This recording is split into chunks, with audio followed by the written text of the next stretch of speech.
Hello and welcome to this Regulatory Transparency Project virtual event. My name is Jack Derwin and I'm Associate Director of the Federalist Society's Regulatory Transparency Project. Today we're very excited to host a panel discussion titled State Constitutions and Individual Liberty, State or Federal Government as Primary Custodian of Individual Rights. To discuss this topic, we have a fantastic and intellectually diverse panel joining us. In the interest of time, I'll keep intros brief now, but feel free to view their full bios at regproject.org. After discussion between our panelists, we'll go to audience Q&A. Please enter any questions you have into the Q&A function at the bottom of your Zoom window. Finally, a note that as always, all expressions of opinion on today's program are those of the speakers joining us. David A. Carrillo is lecturer in residence and the founding executive director of the California Constitution Center at University of California, Berkeley School of Law. Before entering academia, Dr. Carrillo held a number of governmental roles, including Deputy Attorney General with the California Department of Justice, Deputy City Attorney in San Francisco, and Deputy District Attorney in Contra Costa County. Christina Sandefur is Executive Vice President at the Goldwater Institute, where her work focuses on developing policies and litigating cases, advancing healthcare freedom, free enterprise, private property rights, free speech, and taxpayer rights. Robert F. Williams is Distinguished Professor of Law and Director of the Center for State Constitutional Studies at Rutgers University School of Law. Professor Williams is an expert in state constitutional law, has authored numerous articles and books, participated in a wide range of litigation, and lectured to state judges and lawyers on the topic. And finally, our moderator today is Braden Boucek. Braden is Director of Litigation at the Southeastern Legal Foundation, where he handles a variety of litigation focused on constitutional issues, particularly at the state level. Previously, Braden served as Vice President of Legal Affairs at the Beacon Center of Tennessee and as an Assistant United States Attorney for more than 9 years. So as you can tell, no shortage of state constitutional knowledge and experience on today's panel. With that, I will get out of the way, Braden, and pass things over to you. Thanks, Jack. Thanks for having us. I'm really excited about this panel, not just because I think this is such an exciting and timely topic, although I think it is. This is a topic that I'm deeply personal and passionate about, but I'm also really excited because I think we just have such a great rock star slate of panelists here. Of course, David, thank you for joining us at this point in time. You're kind of like a regular on my couch. I like to think you're sort of the proverbial Burt Reynolds to my Johnny Carson. I don't know how you feel about that comparison, but yeah, that's high praise for me, right? He's a handsome guy. Can you do the Burt Reynolds laugh? Not at all. Okay, so I'm not going to put you on the spot then. Terrible at that. Yeah, but thanks for joining us again. We've really enjoyed having you. Bob Williams, Bob, I'm really glad you're here. This is a first time to have you here, but as everybody knows, you're a titan in the area of state constitutional laws. We are overjoyed that you would join us on this important topic. So thank you, Bob, for joining us. And Christina, deep personal thanks for you joining as well. You and I are old friends at this point in time. Probably some of the listeners are familiar with you and familiar with the work of Goldwater, but you're one of the leading practitioners in state constitutional law, and Goldwater's got a unique role vis-a-vis spreading state constitutional jurisprudence throughout the country. I hope at some point in time on this panel, you can find ways to talk a little bit more about the work you do and the work of Goldwater. Thanks for joining us, Christina. Thank you. And, no introduction would be complete without noting the fallen. We have lost Luke Icebox Wake. The regular panelist that we like to have here is not joining us. I'm sure he is listening. But in honor of the release of Top Gun 2, I want to express a deep, heartfelt sorrow that Luke Icebox is not joining us. So with that in mind, let's go ahead and plunge right in. State constitutions are an exciting topic. We are undereducated as Americans on the subject of state constitutional law, grossly undereducated. And that's really just because we are taught exclusively about the US Constitution or the federal Constitution. What I'd like to do coming out of the gate is to just kind of give some point of orientation by talking about when we talk about state constitutions, what are we talking about? How are they more expansive protections of individual liberty? What are some examples and how are they distinct from the federal provisions? Christine, I'm going to hand you the ball first. I know you've conceptualized state con law provisions into 3 separate categories. Maybe you could start by sharing that and explain what it means. Yeah, absolutely. So, our state constitutions were always conceived of from the time of the federal constitution. I like to say that the framers of our constitution didn't just give us one constitution. Instead, they gave us what now is 51, because every single state, as you noted, has its own constitution. And really the way our framers conceived of this is that the federal constitution would provide a floor of protection for our rights. So that's the bare minimum. But states are free and often do, go beyond that floor of protections, and they can enact laws or constitutional provisions to protect our rights more broadly than the federal Constitution. And again, the framers of the Constitution designed it this way. James Madison famously wrote in the Federalist, that this would provide a double security for the people's rights. And this sentiment has been echoed throughout our history. Supreme Court justices that are on both sides of the political spectrum. Justice Brennan was famous for trying to revive an interest in state constitutional provisions. And then you have justices more on the right as well that often refer to them. So this is a deep tradition in our American constitutional history. But what a lot of folks don't realize is that state constitutions actually have many unique provisions that do not have federal counterparts. So if you look at the constitutions of states, and they vary widely from state to state, but they'll contain provisions to place limitations on government and protect rights that do not exist at all in the federal Constitution. So one of my favorites is something called the gift clause. Actually, almost every single state constitution has a gift clause. And what this essentially is an anti-subsidy clause. It makes it illegal for governments to give taxpayer money in the form of subsidies or sometimes even loans to private entities. Now, every state constitutional gift clause works a little bit differently, but essentially these all came out of the 19th century when governments at the local level and the state level were subsidizing railroads and banks and other corporations left and right, and they had hoped that in doing that they could stimulate economic development. And I raise that, I go into that just because that is something that we hear a lot about today as well on the federal level. Of course, there is no federal gift clause. One could not imagine maybe what Congress would do with all of its time if we had a federal gift clause. But what happened is they quickly learned the lesson in the 19th century that, these subsidies oftentimes led to waste or corruption. Many states went nearly bankrupt because of these massive subsidies. And so states amended their constitutions, especially the Western states, to include these gift clauses. And the idea is just that government can't just give away taxpayer money. It can purchase things that are for a truly public purpose. And then it has to, essentially buy those things as public goods or services. It can't just pay exorbitant amounts of money and not get something specifically bargained back for taxpayers in return.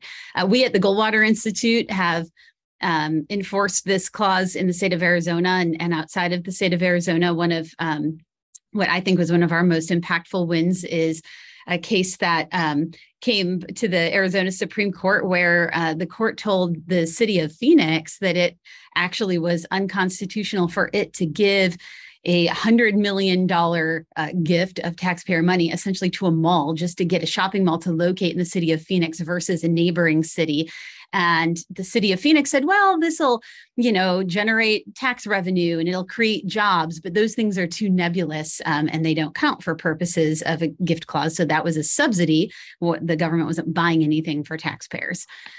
So that's one provision, again, that just doesn't exist in the federal Constitution. State constitutions also have things called special law clauses, which say that you can't, bestow special favors on particular groups. You have to write the law in a very broadly applicable way, or at least the law has to be something that people can, take advantage of, and that everyone is eligible essentially to meet the criteria.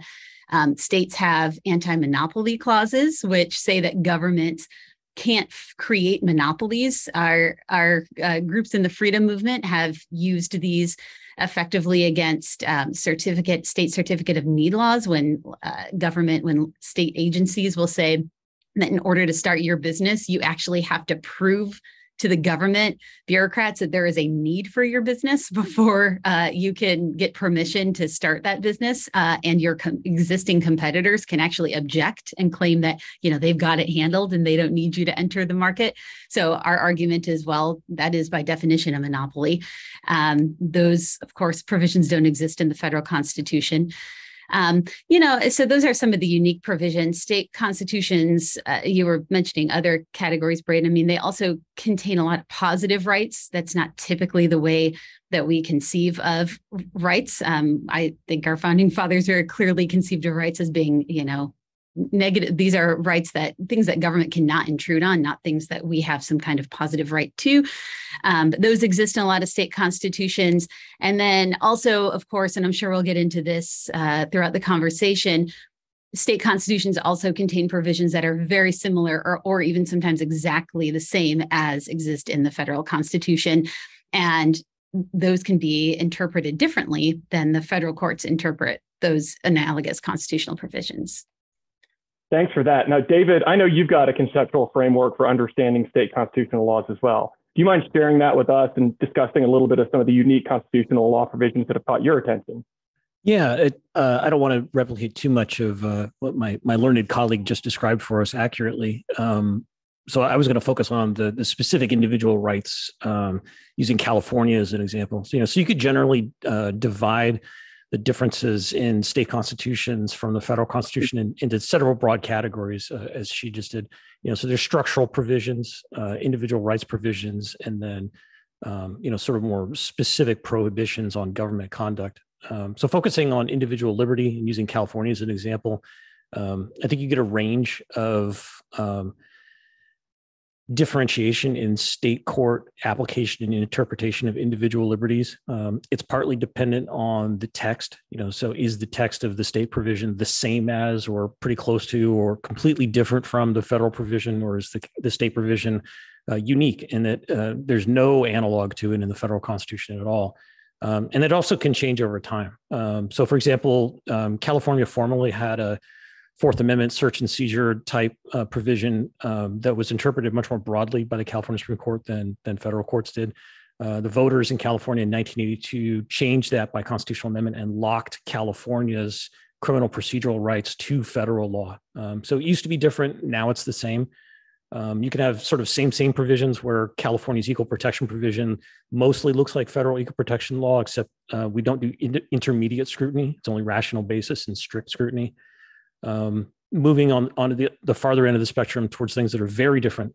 California has a much stricter separation of church and state set of provisions. Those arguably are in peril right now, given recent U.S. Supreme Court decisions in Espinoza versus Montana and Carson versus Macon this week. Things that are very different are speech. California's speech rights do not have a state action requirement. It runs against private actors. California also has some express textual provisions that are just completely absent from the federal constitution. So they're on the unique end of the spectrum. Rights to privacy, education, which is an example of a positive right. Rights to fish, which I think is unique in state constitutions. So we have a whole article on water rights.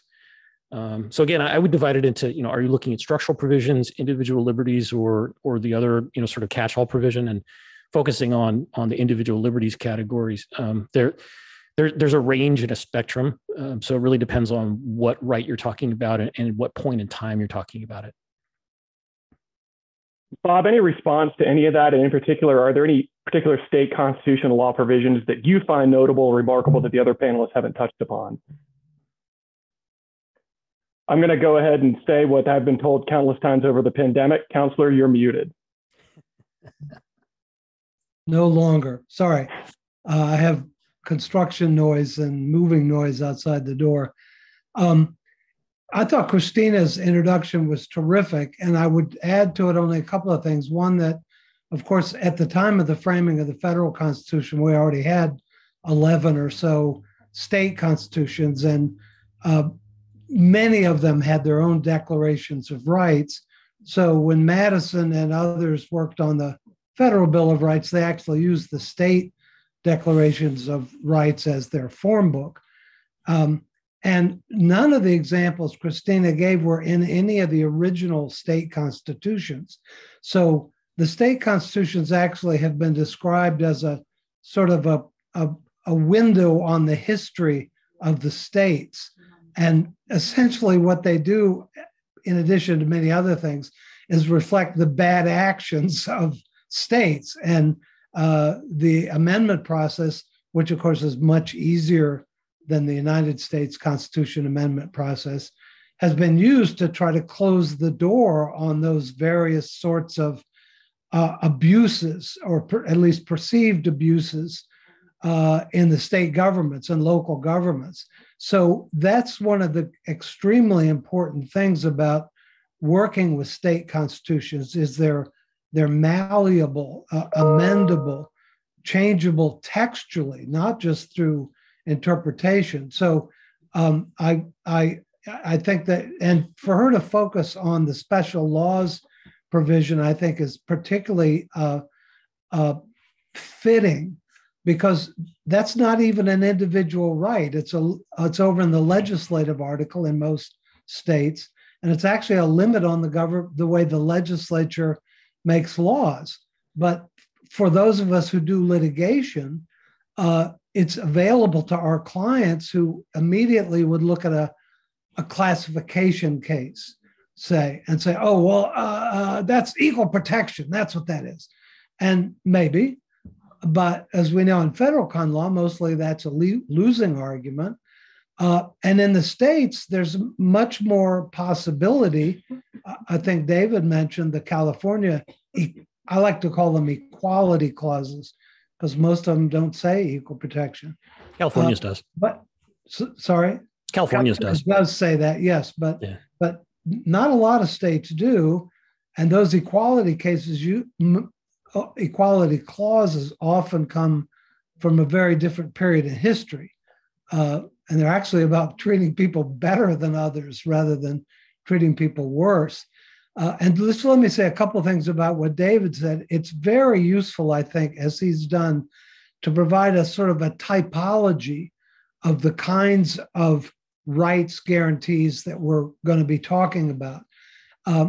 But once you do that typology of 4 or 5 different kinds of state constitutional individual rights provisions, and once you identify the type that you are dealing with, it's important to drill down even deeper. Of course, David and Christina would know this.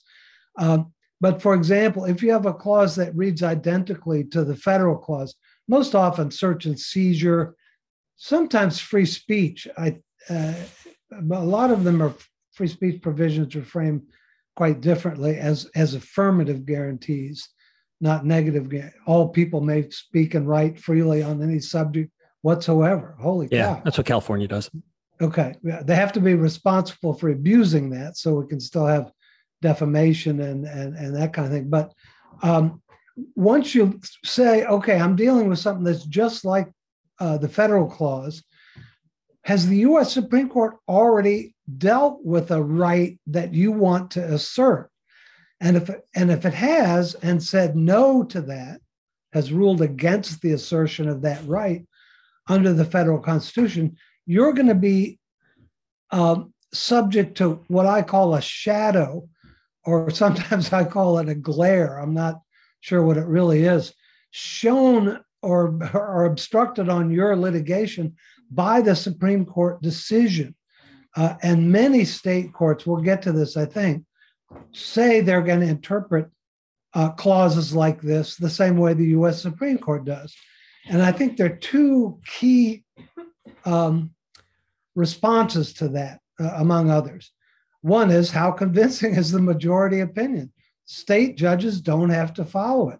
This was a big revelation to state judges 30 or 40 years ago when I first started teaching this stuff. I mean, you could see these women and guys say, you mean, wait a minute, we can disagree with the U.S. Supreme Court? And you say, yes, if they've ruled against federal rights. You can be above the national standard, above the floor, as Christina said, and be more protective. Often it was thought to be more liberal, but that's not what the Goldwater Institute is litigating, I don't think. It's as Chief Justice Mosk said out in California, it's neither liberal nor conservative. It's you can think of it as more protective. But so one of the things is what to think of is what does it mean that the U.S. Supreme Court has already ruled against my claim? Well, it's under the federal Constitution, and number one, those decisions can be suspect based on what Judge Sutton calls the federalism discount. United States Supreme Court is sometimes pretty hesitant, not always, but pretty hesitant to cram a particular rule down the throats of all 50 states.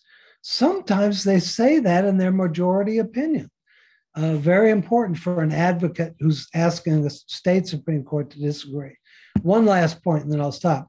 On these kinds of decisions where seemingly the U.S. Supreme Court's already ruled on the right that you want to assert, there's a very important role for dissenting opinions. I mean, we were all taught in law school, well, don't cite dissenting opinions. Dissenting opinions are there to speak to the future generations of justices on the court 30, 40 years later. Now, with the new judicial federalism, with the recognition that state courts can interpret their constitution to be more protective, dissenting opinions can be very important 2 weeks later in a state Supreme Court. So there's an additional function to the dissents in a U.S. Supreme Court decision like that I think advocates should study very carefully. State Supreme Courts regularly cite U.S. Supreme Court dissents in support of their disagreement with the outcome. Yeah, I think that's a great point, Bob, because I think sometimes it comes down to the litigants themselves and what they offer the court, right? We hear time and time again state courts paying lip service to what we all know to be true, that, states are free to interpret their constitutions independently of the federal government. Oftentimes you see that, and then there's really no explanation as to what that means, or even any kind of deep dive into how that might apply in a particular case.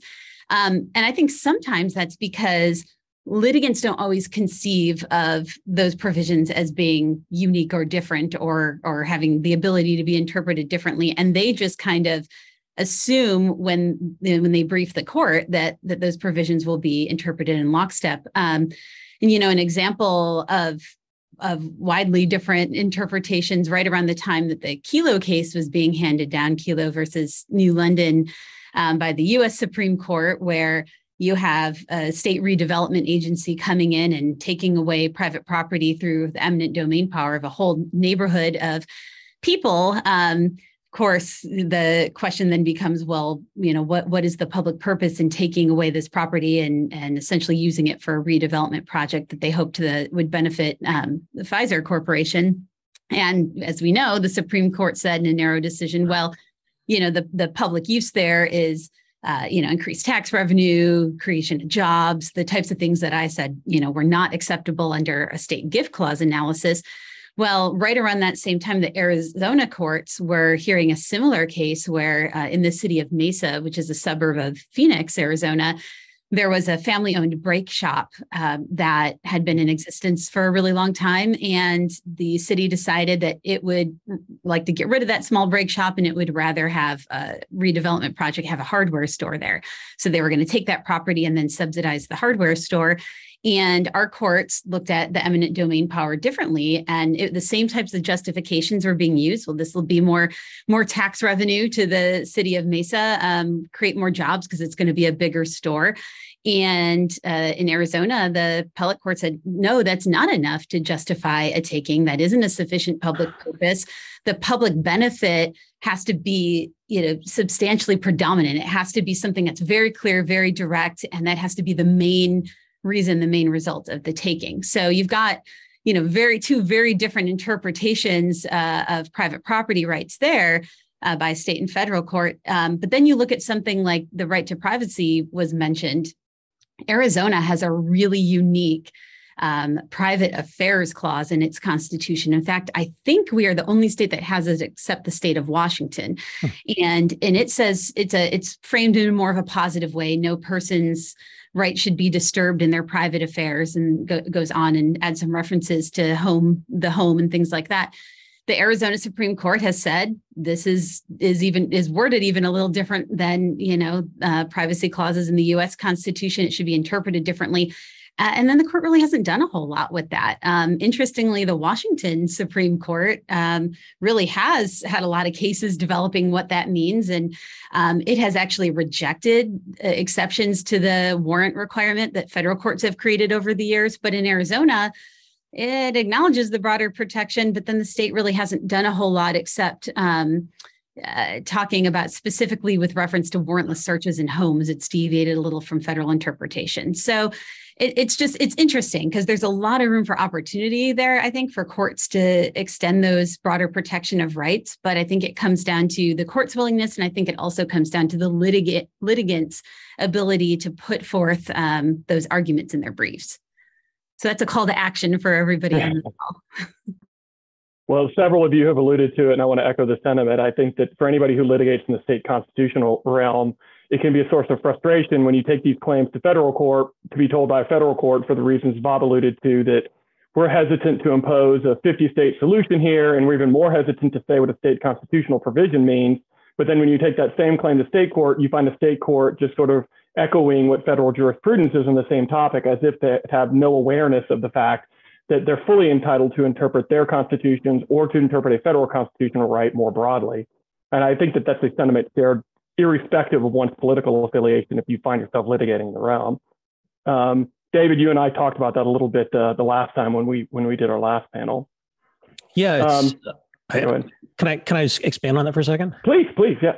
Yeah, I think there's all of the issues that Bob and Christina just mentioned those are valid, and I see those happening all the time in California. So I think the meta issue here, it isn't necessarily whether your state constitution provides a springboard into independent doctrine or not. It's frequently the determining factor is more the willingness or ability of your state court to actually go in that direction. So, so on some issues, a particular state constitution like California's with regard to search and seizure, they might expressly lock to federal law, and Bob can tell you more about this, some state Supreme Courts have just prospectively lockstepped all of their state constitutional law to federal law. So it could be issue specific, or it could be for your whole state constitution. California is a little bit more of a hybrid where sometimes the California Supreme Court will go in a new direction. Sometimes they won't. Sometimes they'll go in a direction, but not even discuss whether they're expressly relying on federal law or California law. Right. So it can be ambiguous what they're relying on. So the willingness of your court to actually do what you're asking them to do, assuming you actually ask for that in the briefs, that frequently can be outcome determinative. And I think Bob has a pretty good 50-state survey he can tell you about that shows that most state courts do simply lock to federal law.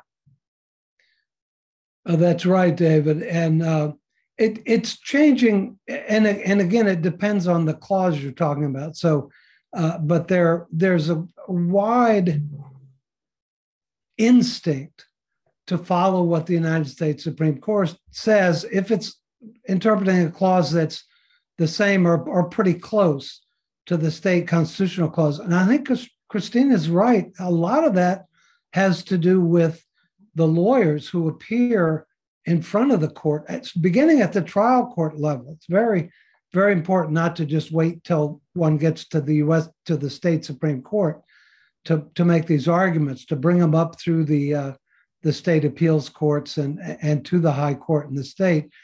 And many of the states have developed a jurisprudence, again, that Christina said is sort of given lip service in Arizona, but that's powerful stuff. We have the judges say we have an obligation to take our state constitution seriously. We took an oath to uphold our state constitution. And so it's important for advocates to push hard on that. And often to strategically, again, depending on the clause and depending how much of the argument has been foreclosed by the U.S. Supreme Court, to push very hard on that. And I think there's another element of this, and California was a leader in this. Early on, Arizona was too, but I can't remember the justice's name. We in New Jersey were leaders, and it's members of the court who have it within their authority to write individual opinions either concurring if they agree with the outcome, but want to elaborate on the state constitutional provision or review these earlier statements about the duty of the court to take its state constitution seriously, and off the bench writing and speaking. There was a whole cadre of state Supreme Court justices in the 80s, somewhat to some extent led by Stanley Mosk of California, but Robert Utter of Washington, Hans Lindy, I could name a lot of them, I'm not going to do that, but who wrote law review articles, who spoke at continuing legal education and continuing judicial education programs, making these points. So, and then you've got to remember the turnover on these courts is fairly regular, and you get people who don't know a darn thing about the state constitution, who come onto the court, right away they're writing opinions, and their colleagues will help, but they're busy. And so there's a need for all of these elements to coalesce in terms of taking the state constitution seriously, regardless if it's a liberal progressive argument or I think these are not very good categories, frankly, but something that seems more conservative. All of that matters. Yeah, no, that's great. And I want to block out specific time for Q&A, although I think one of these questions is really, really on point with where the discussion is headed. Steve Twist asked, what are the limiting principles to the interpretation of state constitutional provisions to prevent unrestrained judicial activism? For example, how do we look to public understanding at the time of the adoption? What does that look like? Are state constitutional conventions relevant? I actually was just typing an answer to that. I thought that was a good question. Go for it, David. Yeah.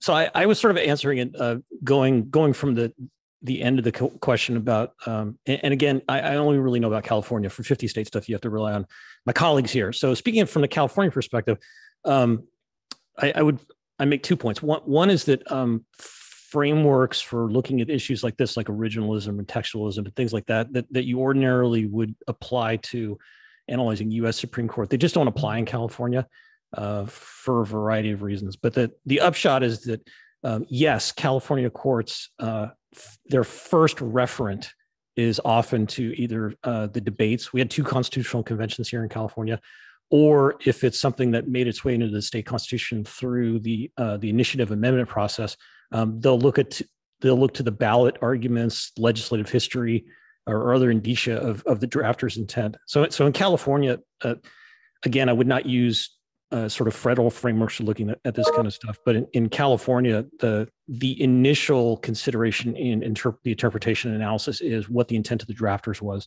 and you determine that by going back and looking at when it was written. So if it was in the 1849 Constitution, you'd look at that convention, or if it's something that got enacted on last November's ballot, you'd look at the ballot arguments or the legislative history, depending on whether it was initiated directly by the voters or by the legislature. And I think it can be really difficult in a state like Arizona, which, I mean, we're a relatively young state. Our Constitution is, just a little over a century old. But for those who have tried to delve into the Arizona Constitutional Convention, I mean, it's a mess. The records are terrible. There's they're not indexed well. It's so many things have just been completely lost. So it's very difficult to do that. And I think some of the answers to these questions just come down to what your theory of interpretation, is generally. If you're somebody who sees the role of the states as similar, the same to the federal constitution in the sense that, they're supposed to be guarantors of liberty and protectors of rights, then, you look at things through that framework. I think there's something to be said for sort of a conceptual originalism. So even if you're not able to, you look at the text, but obviously things change over time. So, what did the text sort of mean at the time? A really interesting thing, though, is that when states adopt their constitutions and copy provisions from the federal constitution, there's an argument that, even as federal courts have evolved in their understanding or interpretation of a federal constitutional provision, maybe it's right for the state courts to look back to more of the original understanding of where the federal courts were at the time, that the state courts adopted that provision. So, for example, there are a lot of states that interpret their contracts clauses as being much less permissive against the government. The federal courts have more or less written provisions that the contracts clause just kind of nullified them, and saying that, well, courts can come in and change contracts and nullify contracts between private parties, or even between the government and private parties. And not all states have done that. And in fact, some states' courts have gone so far as to say that when voters vote on, say, bond issues to, allocate money to certain things, that actually forms a contract in and of itself between the voters and the government can't deviate, and spend that money in other ways. So, and they look back to more original understandings of the contracts clause before you get into the more progressive era where the court has changed its interpretation. States also borrowed from each other in addition to the federal constitution. Or from the federal constitution borrowing from the states. So a lot of California's constitution was borrowed from Iowa and New York. So it's not uncommon for California Supreme Court to look back at constitutional debates in other states to figure out what they meant when they enacted the provision that we borrowed from them. But I think all the panelists, go ahead, Bob. Just a couple of quick things here. There are really a lot of, you could tell from both the two panelists, there are a number of really quite unique judicial interpretation techniques in state constitutional law that are quite unheard of in federal con law. I mean, how many times does the Madison's notes on the U.S. Constitution really play much of a role? A little bit here and there. And I don't want Christina to scare you away from your own state constitutional records. Just they're very good in California. Sorry? They're very good in California. I mean, we in New Jersey, they're 5 volumes, they're online, they're searchable. No, they don't they're like legislative history of statutes. They often don't give you a specific answer, but I had a case once and I came up with a question. I went to the University of Pennsylvania Library. There were 9 volumes on the 1873 Constitutional Convention in Pennsylvania. I found the exact answer and the Pennsylvania Supreme Court ignored the way I treated it in my brief. But, don't give up on that. It's something, and particularly when once you have your first case, teach yourself how to use those documents, how to find them, and you'll have that for the rest of your legal career. And finally, real quickly, in 49, Delaware is the only exception. In all the other 49 states, we vote on our state constitutions, either a revised constitution like you all did in California in 79, I guess it was. It was a constitutional revision, yeah. Yeah, and we in New Jersey, 1947. And most state courts, it's quite fictional, but they say, we try to interpret these provisions in light of what the average intelligent voter would have thought they mean. Now, come on. But there's evidence of that in newspaper editorials. How many federal con law lawyers would think to look at newspaper editorials the month before people voted on a provision? I just filed an amicus brief where I listed examples of newspaper articles from 1911. So I spent 2 weeks reading archived newspaper articles from 1911 so I could explain to the court what the voters meant when they enacted a constitutional provision. Yeah. So don't give up on these kind of historical techniques. Of course, the text is important and all that. And of course, state constitutions are layered often. So like a statute, the original version said this, it was amended at this point in time, then it was later amended. There's not always, but not so often with the rights clauses. But there's just a lot more to them than we know from studying the federal constitution.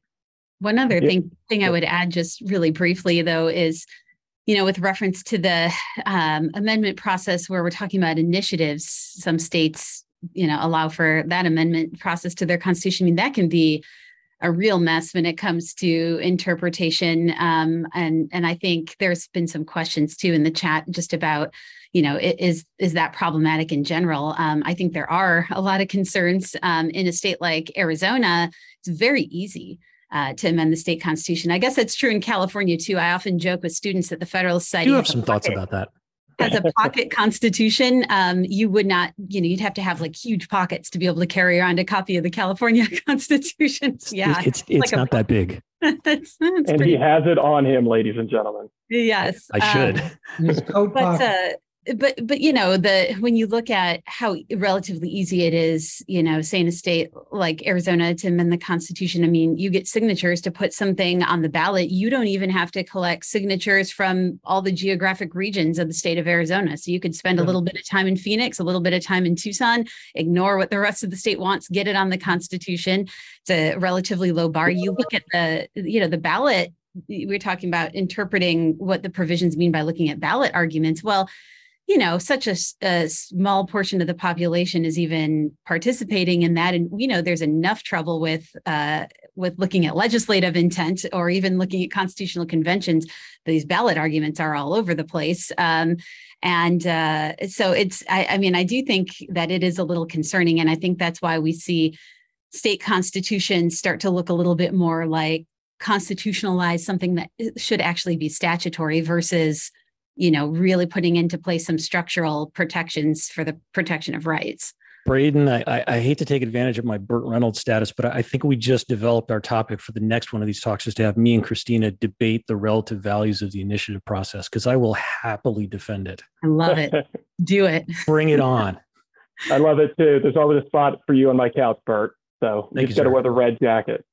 I think it's fair to say, and to tie up the point, that the interpretive tools in the toolbox aren't substantively different than the interpretive tools that you have in the federal toolbox, but there's a whole host of difficulties that are just state specific.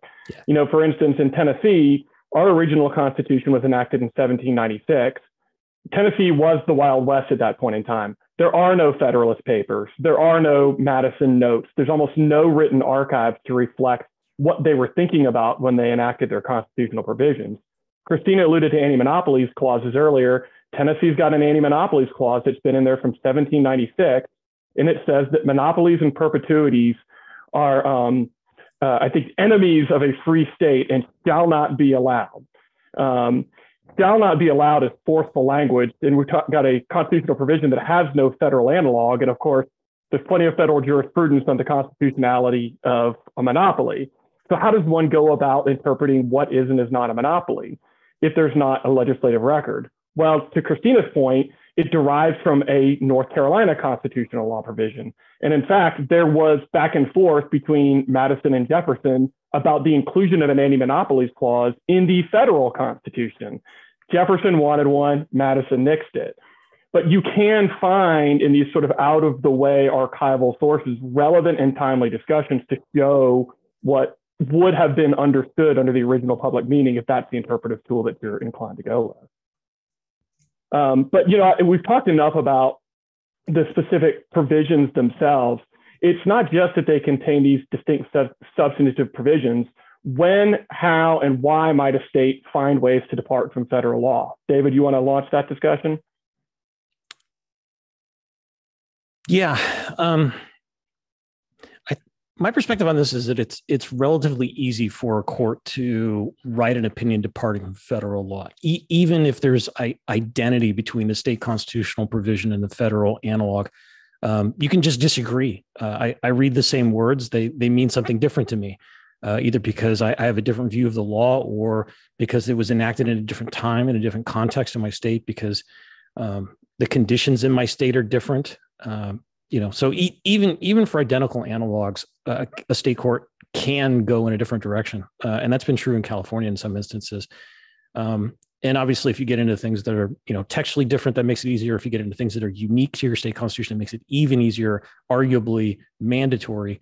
But I think, referring back to something we were talking about earlier, what's harder than finding a basis in your state constitution for departing from federal law is finding the will to do it.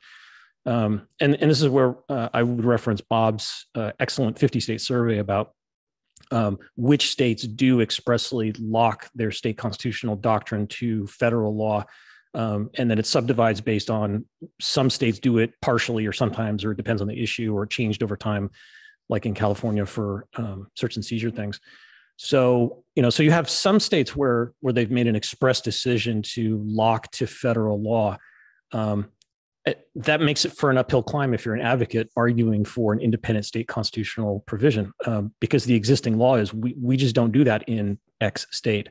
And even in states where the law isn't expressly locked to federal doctrine, you still may face an uphill climb because it takes some judicial willingness to craft an independent state constitutional doctrine on whatever issue of choice is. And California is kind of a cautionary tale here because the California Supreme Court, particularly in the 60s under Chief Justice Rose Byrd, did craft some independent state constitutional law that either got rolled back by later iterations of the court or by the voters, or the court has struggled since then to really define the contours of what California's independent constitutional law on these issues is. So it's unfortunately this is an area of state constitutional law which I don't think is very encouraging for advocates. It can be a bit of an uphill climb. May I just say two quick things about that? One is when a state court says we are going to interpret our constitutional clause the same way the U.S. Supreme Court does now and in the future, I think advocates should realize that cannot be a binding precedent. How can the court interpret cases it's never heard in the future? It just doesn't make sense. Well, and of course, which version of federal constitutional law are we talking about, since it itself is in flux at times? Yeah, and that's an interesting variation on this. You could have a state Supreme Court that says, we are following federal constitutional law, and then you read that along with a federal opinion, and they look very different because the state court has just either read it differently or got it wrong or silently interpreted differently while saying that they were doing the same thing as a federal court would do. That does happen too, but many people say, well, the court's already decided it always follows the federal First Amendment doctrine. I don't think that can't be binding on a future court. And very quickly, some courts have already answered your question. They've adopted opinions. I could probably name 10, I'm not going to do it, which have said, here's how you present an argument to convince us to diverge from federal con law. Mm-hmm. And many lawyers miss those cases and they start from scratch, and they usually include 4 or 5 criteria. That does the text read the same? Okay, it does. Oops, what's next? What's the constitutional history? You could have something pretty different. And it goes on down to unique state. Colorado said that you had to have a warrant to search somebody's tent because Colorado uniquely welcomes campers and stuff that prosecutors hate. But there's already a template set out in a number of states. Here's how we interpret our Constitution. So practitioners and judges need to look for those cases. And, David made a good point earlier when you were talking about the difference in scrutiny. I mean, that can make all the difference too, right? So you look at a state like California, you mentioned the lack of intermediate scrutiny. Back in the early to mid 20th century, a lot of states had laws affecting women's ability to work. And there were states that put laws into place that said, women can't be bartenders, for example, and it's for their own good. It's because it's dangerous or it's immoral.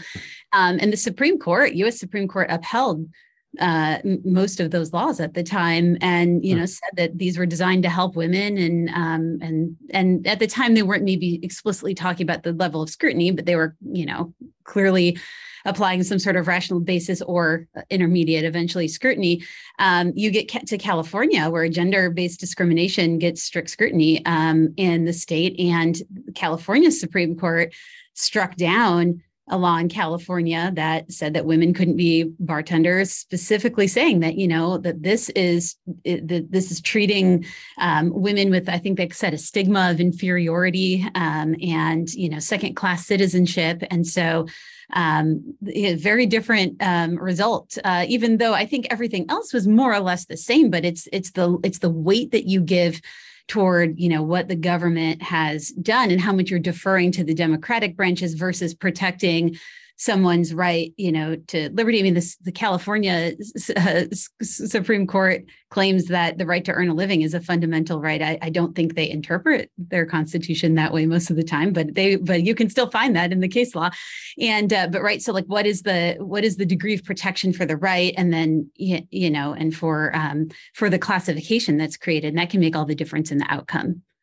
Braden, could I follow up on that equal protection point? It's a really good example of what we've been talking about, of both how federal and state law can diverge and the somewhat counterintuitive results you can get from that. And I think equal protection in California is a really good example of that, because California equal protection doctrine, since it lacks intermediate scrutiny, everything in equal protection analysis as a practical matter comes down to defining the suspect class and whether it is a suspect class, because it's binary. You either get rational basis and the statute probably gets upheld, or you get strict scrutiny and the statute probably gets struck down.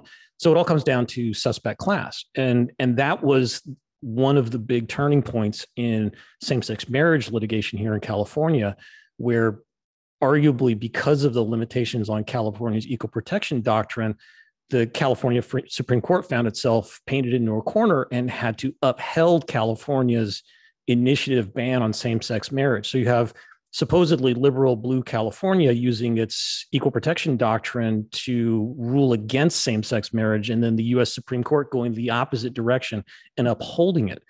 So it's a very interesting little microcosm of the differences between state and federal law, and how differences in interpretation can yield not just different results, but arguably counterintuitive, unexpected results.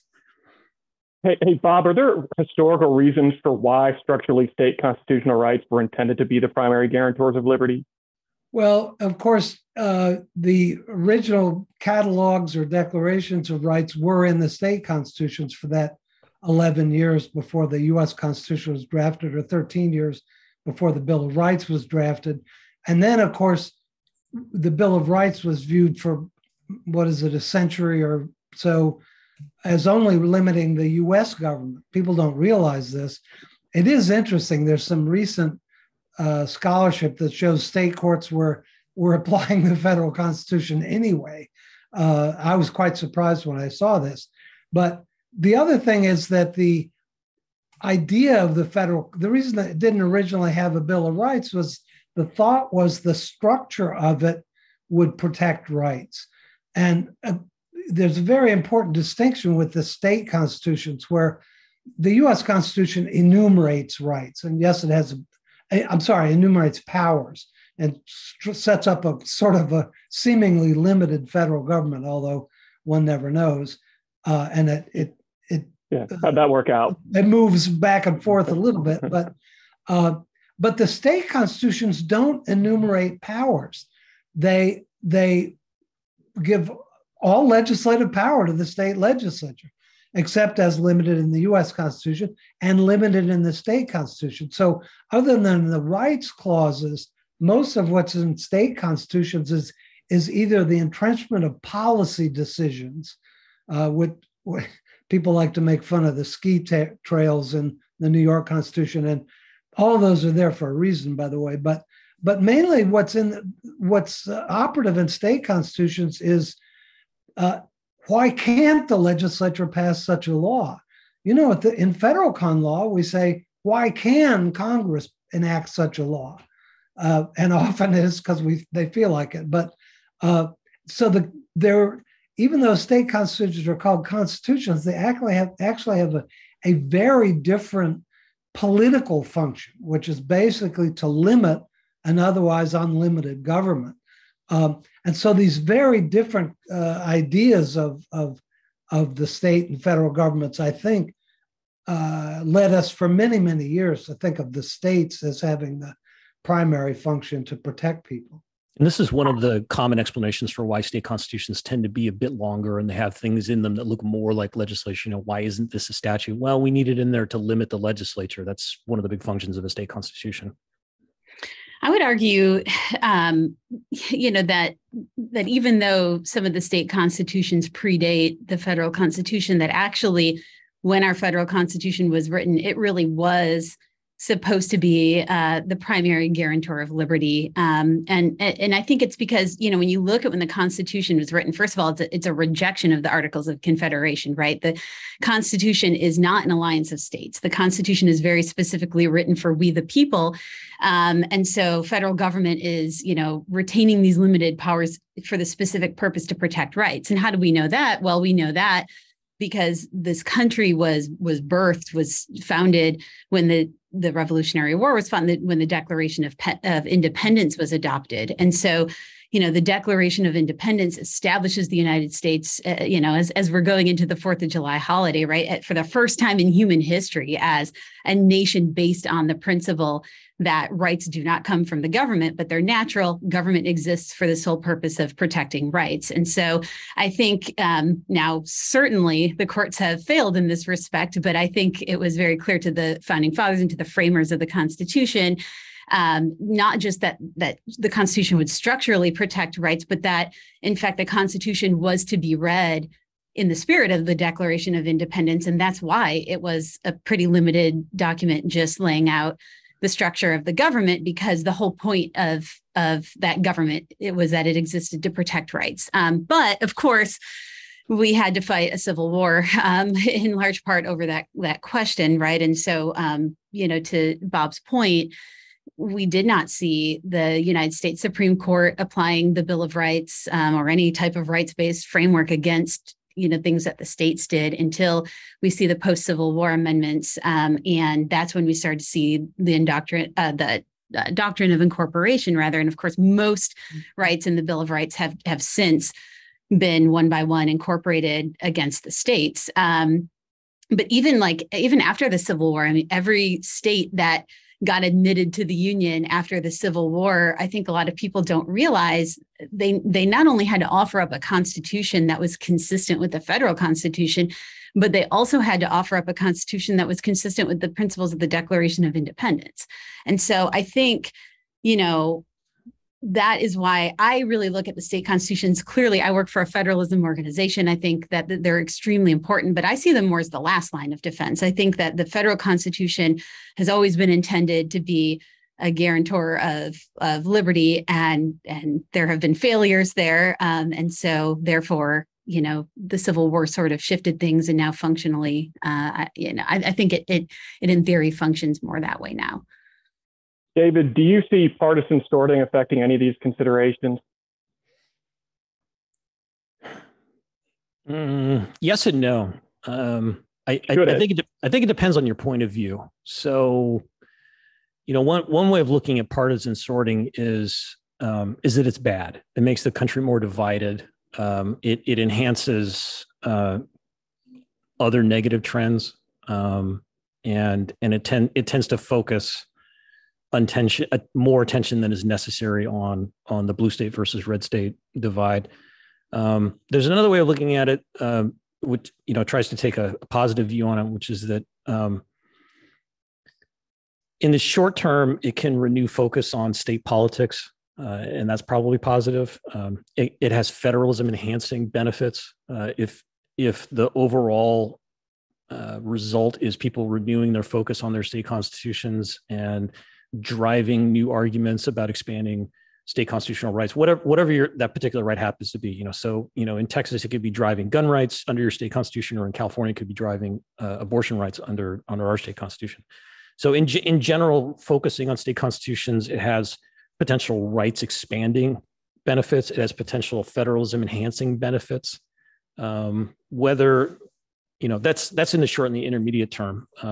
But if the long-term, my concern is that the long-term trend is that it could settle into a pattern of a less active federal government and more active states that essentially enhance the voting with our feet sorting out pattern. And so you wind up with two Americas that largely don't talk to each other. And I can't imagine that would be healthy for the body politic.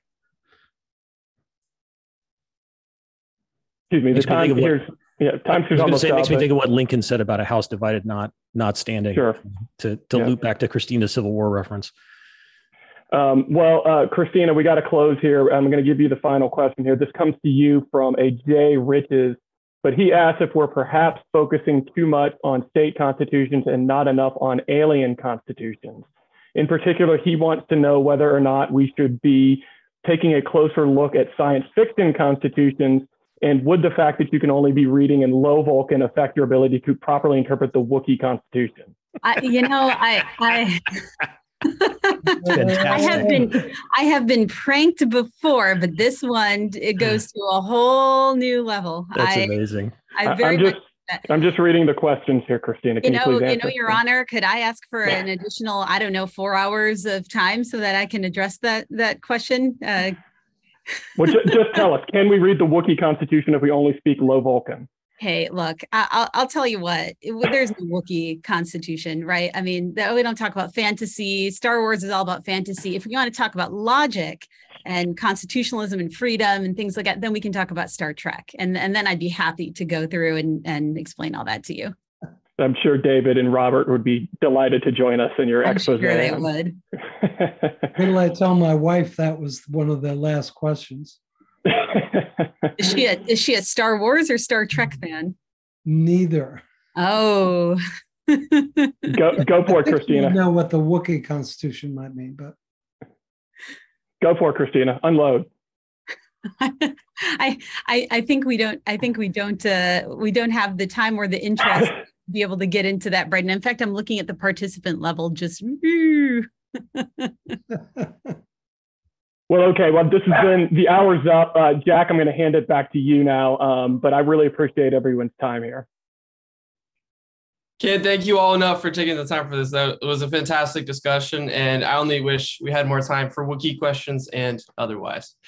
And thank you so much to our audience for tuning in as well. You can check out our website at regproject.org or follow us on any of the major social media platforms at FedSocRTP to stay up to date. Thank you so much.